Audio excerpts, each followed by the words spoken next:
Hai, Assalamualaikum warahmatullahi wabarakatuh. Balik lagi di YouTube channel Propreneur. Pada video sebelumnya, kami sudah mengajarkan ke kamu bagaimana cara melakukan aktivasi template laporan keuangan spreadsheet dari Propreneur. Kemudian kami juga sudah mengajarkan bagaimana cara menambah dan mengedit master akun. Pada video kali ini, kami akan mengajarkan ke kamu bagaimana langkah-langkah untuk melakukan dan memulai memperbaiki laporan keuangan yang jauh lebih advance. Ada dua kondisi. Pertama, kondisi ketika kamu sudah memiliki laporan laba rugi, neraca, cash flow, dan lain sebagainya, tapi kamu pengen mengupgrade yang lebih advance. Itu kondisi pertama.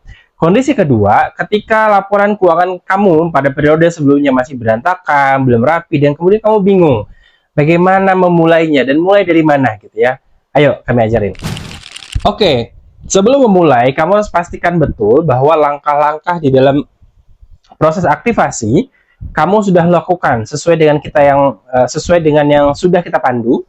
Itu satu. Kemudian master akun, kemudian Google Form, itu semuanya kalian sudah perbaiki, sudah sesuaikan sesuai dengan kebutuhan kamu gitu ya. Artinya dua step itu kamu harus pastikan semuanya harus sudah betul. Jika sudah betul, kita akan mulai masuk nih.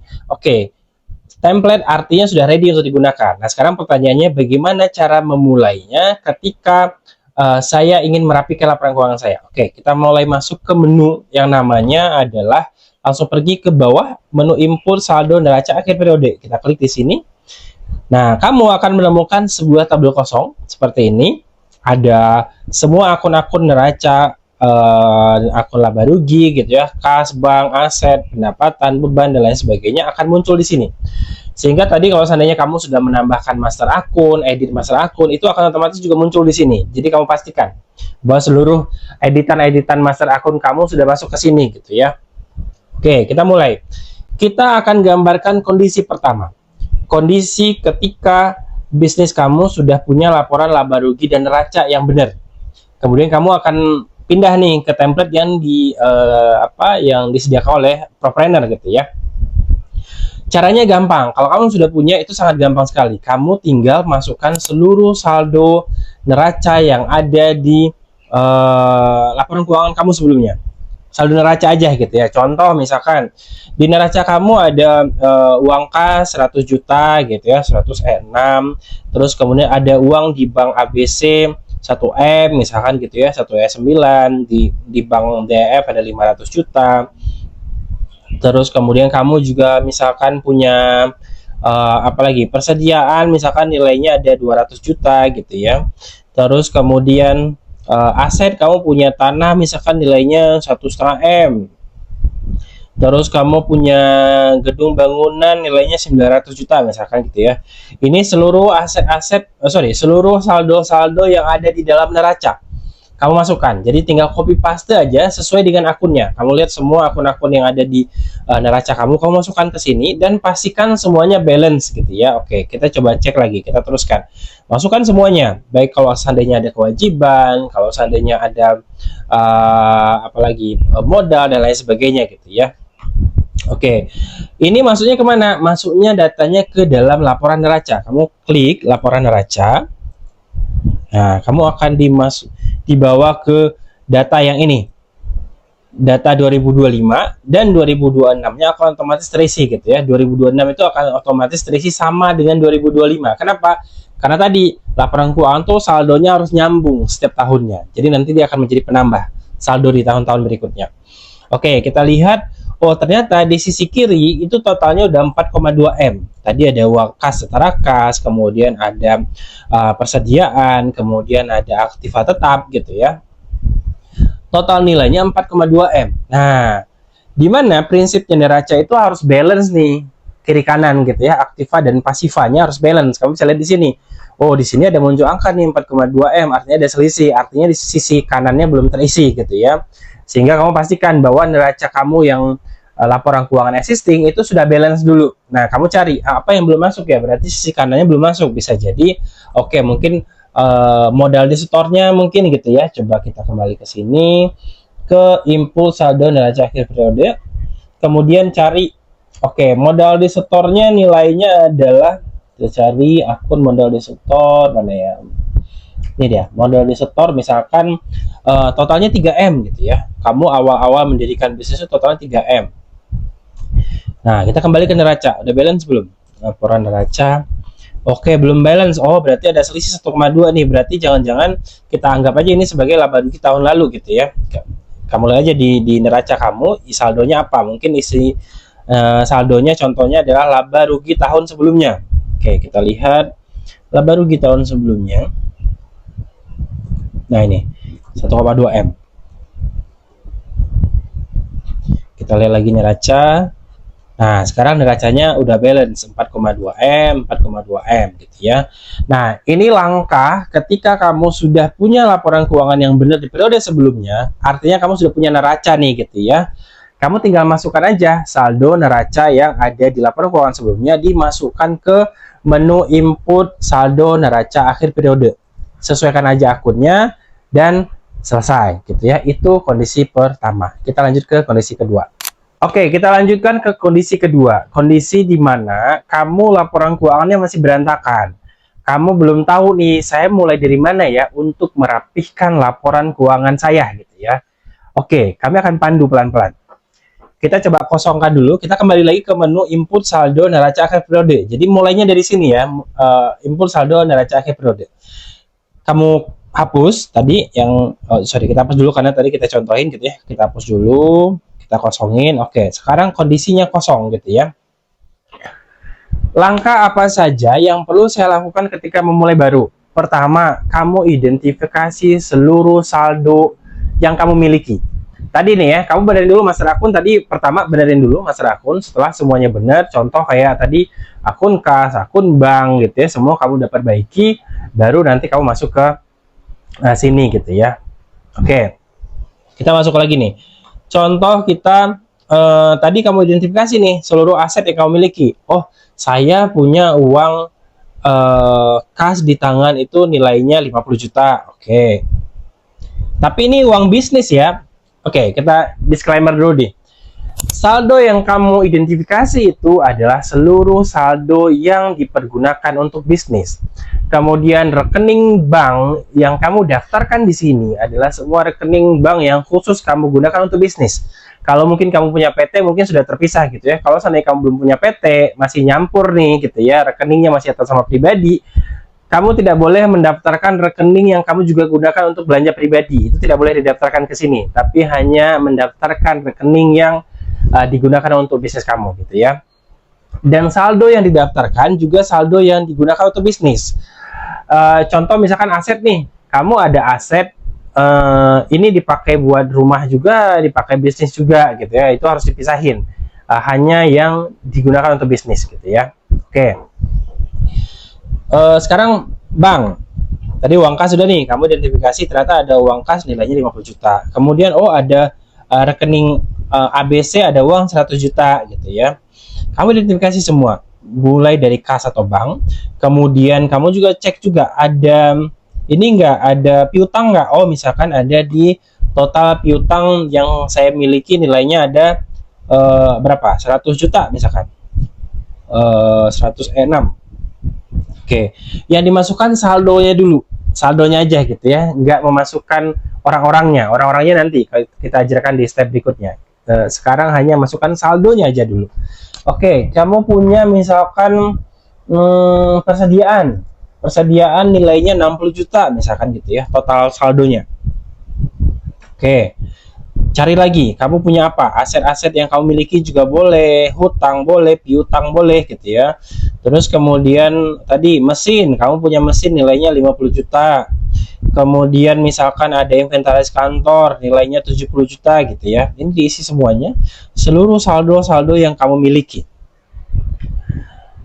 Identifikasi semuanya gitu ya. Nah, sesekali kamu lihat nampaknya di neraca. Kita lihat nih di neraca. Udah masuk belum? Oke. Oh, total aset yang saya miliki 430 gitu ya. Artinya seluruh saldo-saldo tadi kamu masukkan dulu semuanya, baik itu aset fisik, kas setara kas, piutang, persediaan dan lain sebagainya. Masukkan dulu gitu ya. Itu semuanya di sisi kiri, di sisi aktiva. Oke. Sekarang kamu lihat di kanan, di sisi pasifannya gitu ya, kewajiban dan ekuitasnya. ada selisih nih 430, tapi di sini masih kosong. Balik lagi, di mana prinsip neraca itu aktiva sama pasifanya harus balance, nggak boleh selisih, harus sama persis gitu ya, sehingga nanti kita balancing, nanti kita akalin untuk balancingnya. Kenapa? Karena ini tadi pertama kali kamu merapihkan, sehingga mungkin ada tricky yang perlu kita lakukan agar aktiva sama pasifanya balance. Oke. Kalau seandainya sisi kirinya semua sudah, aset kamu sudah masukkan, yang fisik mau yang aset lancar, semuanya sudah masuk gitu ya. Sekarang kita pindah ke kanan. Kamu lihat dulu, ada nggak hutang yang kamu miliki gitu ya. Kita kembali ke impuls saldo neraca akhir periode. Nah, balik lagi nih, hutang yang didaftarkan ke sini adalah hutang yang atas nama perusahaan. Kalau kamu PT berarti atas nama PT itu. Tapi kalau seandainya kamu pribadi pun sebetulnya ya kamu harus pisahin mana yang utang kamu pribadi, mana yang utang yang seluruh uangnya kamu gunakan untuk bisnis. Contoh misalkan ya, kamu mengajukan pinjaman ke bank 100 juta. 50 jutanya kamu pakai buat modal, 50 jutanya kamu pakai buat pribadi. Nah, yang kamu catatkan di sini hanya 50 jutanya, yang pribadinya jangan gitu ya. Kenapa? Kamu harus pisahin pencatatan pribadi sama pencatatan bisnis. Oke, kita lanjut. Misalkan kamu ada utang bank, nilainya tadi 50 juta gitu ya. Masukkan dulu 50 juta. Oke, sorry 50E6. Oke, terus kemudian kamu ingat-ingat dulu nih, sebelum dulu saya mulai bisnis, kalau nggak salah saya masukkan modal kurang lebih sekitar misalkan berapa? Taruhlah 100 juta gitu ya. Misalkan kamu dulu masukkan modal itu nilainya 100 juta. Taruh dulu di sini 100 juta. Tujuannya untuk apa? Tujuannya untuk mendata historinya pada saat bisnis itu kamu dirikan, modal awalnya berapa sih gitu ya. Nilainya 100 juta. Oke, kita kembali cek ke neraca sekarang. Nah, masih ada selisih nih. Total aktifanya 430, kemudian pasifanya masih 150, terdiri dari hutang bank tadi 50 juta, modalnya 100 juta. Kemudian selisih 280 ini dari mana gitu ya. Nah, di sini mungkin letak trikinya. Karena tadi kamu belum merapihkan laporan keuangan di periode sebelumnya, dan kemudian sekarang kamu ingin merapihkan gitu ya, dan kita harus membalancing saldo antara aktiva dan pasiva. Solusinya adalah kita anggap 280 ini sebagai laba rugi tahun lalu. Jadi artinya 280 ini berarti keuntungan tahun sebelumnya gitu ya. Kalau seandainya ternyata kelebihan nih, oh ternyata hutangnya tuh misalkan 500 juta gitu ya, artinya kan di sini akan minus nih. Akan minus sekitar berapa hutangnya, misalkan 500 juta minus sekitar 100-an gitu ya. Artinya itu rugi tahun lalu. Berarti kamu ada kerugian tahun lalu, sehingga laba rugi tahun lalunya akan jadi minus gitu ya. Kita contohin sekarang.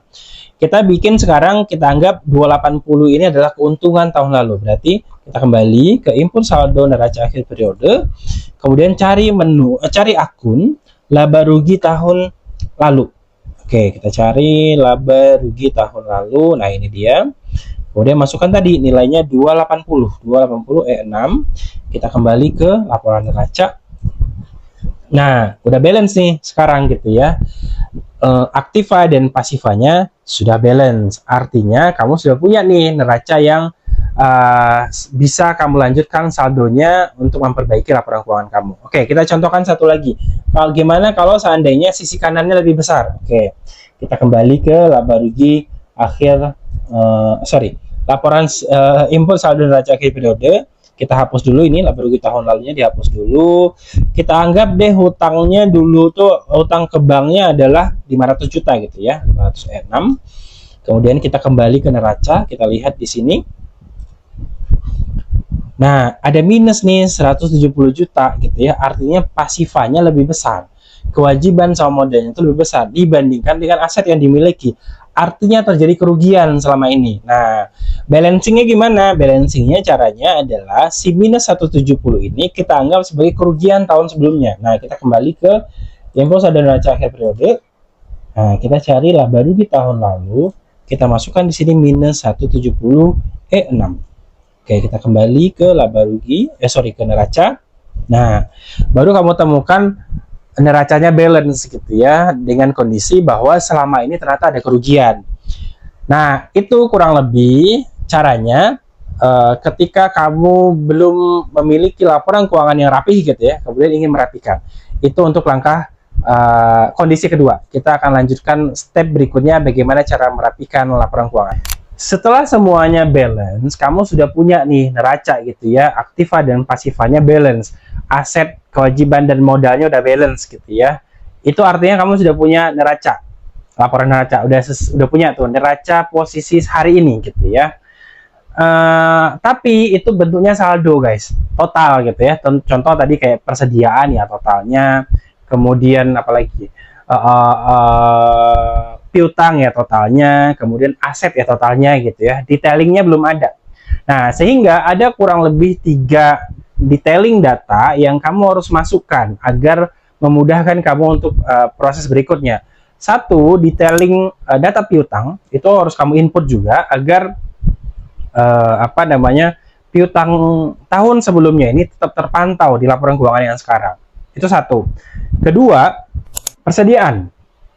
Saldo persediaan kamu juga harus masukkan agar saldo itu nyambung dengan pengambilan persediaan yang kamu lakukan. Yang ketiga adalah aset, gitu ya. Satu, tujuannya untuk merekap data aset biar semua aset itu terpantau. Yang kedua, untuk menyambungkan saldo beban penyusutan agar beban penyusutan itu agar selalu terbawa sampai nanti nilainya habis, gitu ya. Oke, kita akan contohkan dulu bagaimana caranya untuk input billing piutang agar saldo piutang tetap kita dapat pantau gitu ya. Sorry. Oke, kita mulai dulu dari piutang. Kamu harus masuk ke input data billing dan tagihan. Kamu masuk ke sini. Nah, di sini kamu harus memasukkan seluruh data-data piutang per orang. Kita contohin nih ya. Misalkan ini tahun 2026 nih, kamu ingin merapikan tadi laporan keuangan 2026, kemudian kamu ingin merekap berarti piutang tahun-tahun sebelumnya, mungkin 2025 gitu ya. Kita contohin, ada orang masih punya piutang ke kamu dari bulan November gitu ya. Taruhlah bulan 11, kemudian tanggalnya 27 2025. Dengan asumsi tadi ya, hari ini adalah 2026 gitu ya. Nama customer-nya adalah Mr. XX gitu ya. Nomor invoice-nya misalkan 1111, kemudian kantor cabangnya atau brandnya atau projectnya gitu ya, misalkan brand A, kemudian tim marketingnya Mrs. siapa gitu ya, Mrs. Lisa misalkan gitu ya, terus kemudian produk yang dia beli apa, kemudian nilai projectnya taruhlah 40 juta gitu ya, nilai yang dia beli, kemudian terminnya 20 juta, terus kemudian 10, kemudian terakhir 10 juta gitu ya. Nah, di sini kamu data semua seluruh data piutang yang kamu miliki, tapi dengan syarat tidak merubah tanggal. Kamu jangan rubah tanggal di sini menjadi 2026 gitu ya. Kalau 2002 tanggalnya kamu rubah jadi 2026, ini akan otomatis menjadi pendapatan 2026. Dia akan ke-accrue di 2026 gitu ya.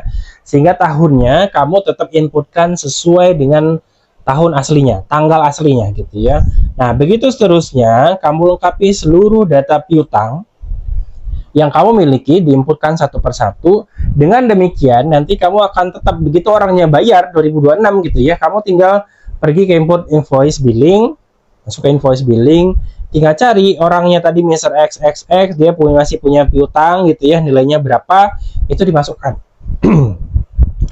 Atau misalkan gini, Mr. XXX ini dia punya billing nih gitu ya, nilainya adalah 40 juta tadi, tapi termin satunya sudah dibayar di 2025, dia sisa termin 2 dan 3 gitu ya. Ini kondisi berikutnya nih. Caranya gimana? Nah, caranya kamu masuk ke sini nih, masuk ke edit, sini, kemudian kamu masukkan pembayarannya dia. Contoh, dia bulan Desember nih, bayar termin 1 gitu ya, bulan Desember tadi. Oke, atau kalau enggak caranya dari depan juga bisa. Kalau kamu mau input di sini juga bisa, atau caranya juga input dari sini juga bisa. Oke, kita masukkan. Dia bayar di bulan Desember, taruhlah 17 Desember 2025 dia bayar termin 1 gitu ya. Udah bayar nih. Termin 1 nilainya 20 juta. Oke. Kemudian dia bayarnya lewat Bank ABC gitu ya. Kita submit. Kita tunggu sampai datanya masuk. Oke, datanya sudah masuk. Kita coba cek edit, sudah masuk di sini. Sekarang kita cek nih billingnya dia gitu ya. Sekarang Mr. XXX ini billingnya berapa? Oke, billingnya tinggal termin 2 dan termin 3. Nah, begitu seterusnya. Satu, seluruh customer billingnya kamu masukkan. Kedua, juga pembayarannya juga dimasukkan. Pembayaran tahun sebelumnya gitu ya. Itu juga kamu masukkan. Caranya boleh lewat invoice seperti ini tadi, atau kamu juga bisa langsung ketik di sini juga bisa. Kamu masuk ke edit, kamu langsung ketik di sini juga bisa. Secara manual gitu ya. Tapi nanti kamu harus mengisi kode akun di sini, kamu harus isi juga. Tapi kalau seandainya kamu bingung, aduh gimana ya, ini kas banknya gimana ya gitu ya, piutangnya gimana, saldonya. Nah kalau bingung, kamu bisa masuk lewat input invoice, sehingga kamu bisa memantau tuh seluruh piutang saldo tahun lalu akan tetap terbawa ke 2026 dan tahun berikutnya. Itu untuk piutang. Kita lanjutkan. Detailing data kedua yang perlu juga kamu masukkan selain tadi piutang adalah data persediaan. Tujuannya untuk apa? Tujuannya agar kamu dapat memantau saldo, tidak hanya saldo ya, detailing persediaan yang sudah ada di tahun sebelumnya tetap terpantau pengambilan dan pembeliannya di tahun-tahun berikutnya gitu ya. Caranya gimana? Kamu masuk ke menu input pembelian persediaan, kamu klik. Ini yang ini, input belanja persediaan, kita klik. Nah, kemudian kamu akan dibawa ke menu seperti ini gitu ya. Opsi pertama, ketika kamu sudah punya datanya, kamu tinggal masukkan lewat belakang juga bisa. Kamu klik edit di sini, kamu masukkan datanya, tanggalnya, jenis persediaannya apa, kodenya apa, dan lain sebagainya. Diketikkan langsung di sini juga bisa. Tapi kalau saat ini kamu bingung gitu ya, narik data segala macamnya atau kode yang salah, saran kami kamu tetap input lewat menu inputan di sini. Yang kamu inputkan saldo akhir gitu ya, nggak usah diinputkan pengambilan tahun sebelumnya, nggak usah diinputkan, tapi saldo pasti hari ini. Contoh, pertama tanggalnya tetap tanggal tahun lalu. Mau bikin 31 Desember juga boleh, contoh kayak 31 Desember 2025 gitu ya. Jangan sampai saldonya di kamu masukkan 2026. Kenapa? Karena kalau kamu masukkan 2026, seakan-akan nanti dia akan mengurangi uang kas atau bank di tahun 2026 gitu ya. Oke. Kita contohkan tanggalnya 31 Desember 2025. Kemudian jenis persediaannya kamu pilih, misalkan gula gitu ya. Gula teh ternyata masih ada. Nah, cara pembeliannya tetap diisi aja nggak apa-apa. Biarin aja, kamu pilih aja salah satu, bebas yang mana aja, dia tidak akan mengurangi saldo. Kenapa? Karena tanggalnya 31 Desember. Jadi nggak usah khawatir. Nanti kalau seandainya gini ngurangin saldo di bank, dong, enggak gitu ya. Kayak tadi tanggalnya kita sudah setting, selama tanggalnya kamu tidak setting 2026. Kalau kamu pilih tanggalnya 1 Januari 2026, maka nanti akan mengurangi saldo bank yang ada di 2026 gitu ya. Oke, kita lanjut. Kamu misalkan ternyata tersedia gula itu masih ada di gudang 100 kilo misalkan gitu ya. Masukkan untuk cabang mana, kemudian datanya submit. Oke, itu. Kemudian kamu lanjutkan lagi. Data belanja persediaan masih disimpan. Oke lagi. Kita lanjutkan. Pilih lagi misalkan beras. Beras ada misalkan berapa? 50 kilo gitu ya. Itu cabang mana. Nah, balik lagi gitu ya. Pemilihan cara pembayaran ini bebas. Kamu bebas masukin apa aja. Mau kas, mau bank, mau utang. Itu silakan aja. Kenapa? Karena tidak mengaruhi saldo. Dia nggak akan ngurangi saldo kamu yang ada di posisi 2026 gitu ya. Jadi aman. Submit, tunggu sampai datanya masuk, sampai ada notifikasi, dan selesai. Begitu seterusnya, kamu inputkan seluruh persediaan yang ada gitu ya. Kalau tadi, ini persediaannya kok nggak ada semua gitu ya. Kita sudah jelaskan di video sebelumnya, kamu harus masuk ke template jurnal, kemudian kamu bisa tambahkan persediaan di sini. Ini kamu bisa tonton di video kita yang sebelumnya, cara menambahkan daftar persediaan gitu ya. Kalau sudah selesai, artinya seluruh persediaan kamu sudah masuk dan bisa nyambung sama saldo 2026 dan tahun berikutnya. Begitu, kita lanjutkan ke detailing saldo yang berikutnya. Oke, kita masuk ke detailing data ketiga. Yang perlu juga kamu masukkan saldonya agar nyambung gitu ya, yaitu daftar aset. Satu, agar seluruh aset kamu terpantau dan datanya kegabung semua gitu ya, baik tahun lalu sama tahun sekarang. Yang kedua, untuk menyambungkan beban penyusutan, biar saldo beban penyusutannya ikut terbawa setiap tahunnya sampai nanti nilai asetnya habis gitu ya. Caranya gimana gitu ya? Caranya hampir sama. Ada dua pilihan cara. Kamu bisa masuk ke laporan daftar aset. Kemudian kamu inputkan di sini secara manual satu persatu, langsung di tabelnya itu bisa. Kemudian paling PR-nya adalah kamu harus menginputkan kode akun debitnya, akun kreditnya, kemudian umur asetnya, penyusutan per bulan, dan tahun berakhirnya. Itu mau nggak mau diketikkan secara manual kalau seandainya kamu mau langsung di sini gitu ya. Atau ada alternatif kedua, kamu inputkan di menu inputan investasi satu persatu. Jadi kamu klik di sini, menu input pembelian investasi, kamu akan dibawa ke Google Form, klik Google Form-nya, kemudian kamu masukkan satu persatu gitu ya. Nah di sini, sorry sebentar, kita kembali lagi, ini ada error sedikit. Kita kembali ke menunya, kita klik lagi pembelian persediaan. Nah, kamu harus memasukkan seluruh aset yang kamu miliki, aset fisik gitu ya, baik itu tanah, gedung bangunan, apalagi inventaris kantor, mesin dan alat kerja, alat elektronik dan lain sebagainya gitu ya. Tapi dengan catatan tahunnya tadi nggak boleh tahun 2026, tapi yang kamu catatkan adalah tahun asetnya dibeli. Contoh, kamu beli gedung tahun 2023, berarti kamu inputkan 2023, jangan masukkan 2026. Agar apa? Agar umur asetnya juga mengikuti sesuai dengan tahun yang kamu beli. Oke, Januari 2023, kita cari 2023. Oke, mana 2023, kita mundur. Misalkan 2023 bulan Agustus gitu ya, 17 Agustus 2023. Kamu beli untuk cabang A misalkan, terus kemudian adminnya waktu itu adalah Mr. B. Kemudian kamu beli lewat bank ABC gitu ya. Nah, banknya bebas, dipilih aja bank bebas, bank mana aja. Kenapa? Dia nggak akan ngurangin saldo. Mau kamu pilih kas, mau pilih hutang, mau pilih bank dan lain sebagainya, itu bebas, nggak ada masalah. Kalau seandainya kamu milih saya mau real sesuai dengan bank waktu itu gitu ya, boleh, nggak apa-apa. Tapi dia nggak akan ngurangin saldo 2026, jadi tenang aja. Nah, intinya bebas gitu ya.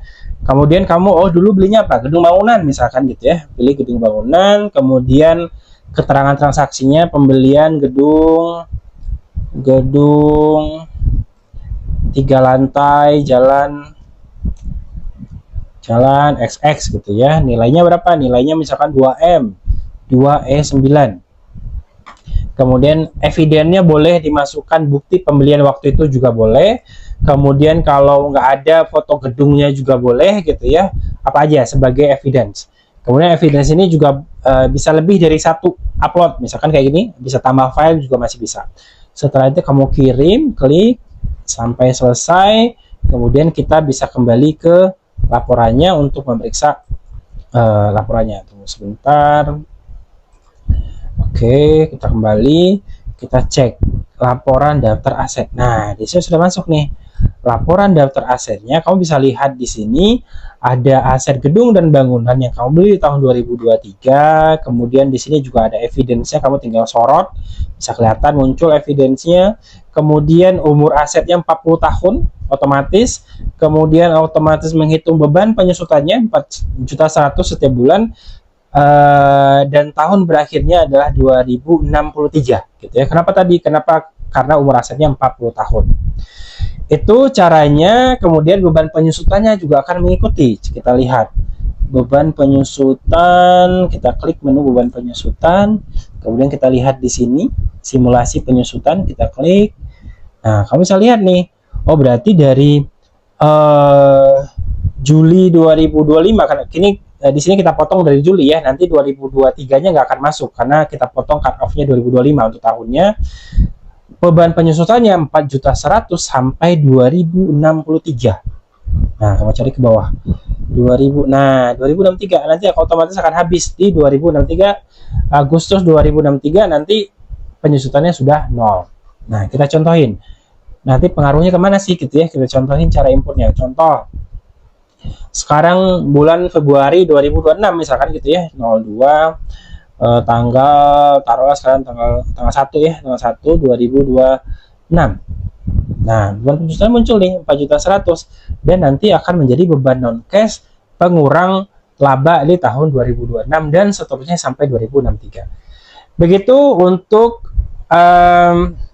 apa namanya, detailing saldo investasi atau aset gitu ya yang dapat kamu pantau, yang tujuannya untuk mengendalikan pencatatan beban penyusutan dan merekap seluruh aset yang kamu miliki.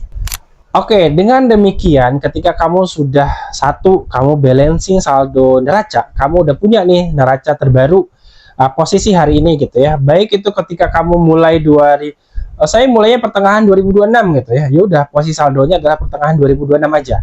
Nggak usah mikirin yang tahun-tahun sebelumnya dan periode sebelumnya gitu ya. Satu, fokus pada balancing saldo neraca. Kamu punya dulu saldo neraca. Kedua, kamu inputkan detailing tiga saldo tadi. Satu, saldo piutang. Kedua, saldo persediaan jika ada, kalau bisnis kamu punya persediaan. Kemudian yang ketiga adalah saldo aset.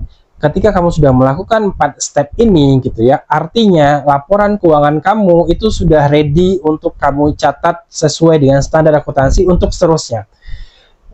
Sehingga dengan demikian, kamu harus konsisten mencatat laporan keuangan dengan rapi, tanpa terkecuali, tanpa ada yang terlewat gitu ya. Kemudian laporan keuangan kamu sudah ready sesuai dengan standar akuntansi. Gitu aja, kita akan bahas step berikutnya, cara inputan dan lain sebagainya pada video berikutnya. Terima kasih, bye.